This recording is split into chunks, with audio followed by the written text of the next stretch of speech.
আপনারা জানেন কিছুক্ষণ আগেই আমাদের ইটালিয়ান হোম মিনিস্টার আসছিলেন আমাদের সাথে, তাদের একটা বাইলেটারাল মিটিং ছিল।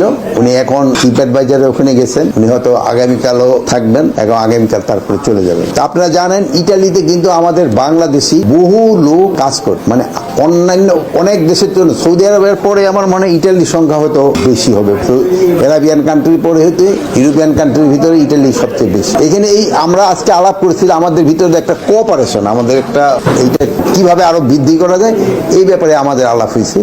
এবং আমাদের যারা ওখানে কাজ করতেছে তারা যেন প্রপার ভিসা নিয়ে এবং প্রপার চ্যানেলে যায়, এই জন্য তারা বলছেন। যেন আপনারা জানেন যে অনেক সময় অনেকে আছে যে যারা হয়তো সৌদি আরবিয়ার ভিসা নিয়ে গেল বা অন্য লিবিয়ার ভিসা নিয়ে গেল বা অন্য যে কোনো কান্ট্রির ভিসা নিয়ে গেল, তারপর ওখান থেকে আবার ইটালিয়ান ভিসা না দিয়ে চলে যায়।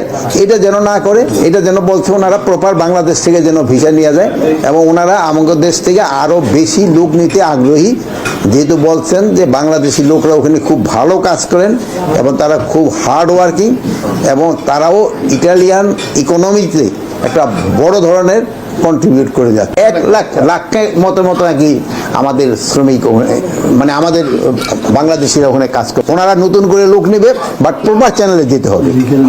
এটা লিগ্যাল মাইগ্রেশন, লিগ্যাল ভাবে ভিসা নিয়ে ওনাদের। যেমন অনেক সময় আছে আমাদের জন্য অন্য দেশের ভিসা নিয়ে যাইয়া ওখান থেকে কোনো সাগর ক্রস করে চলে যায়, ওইটা যেন না হয়।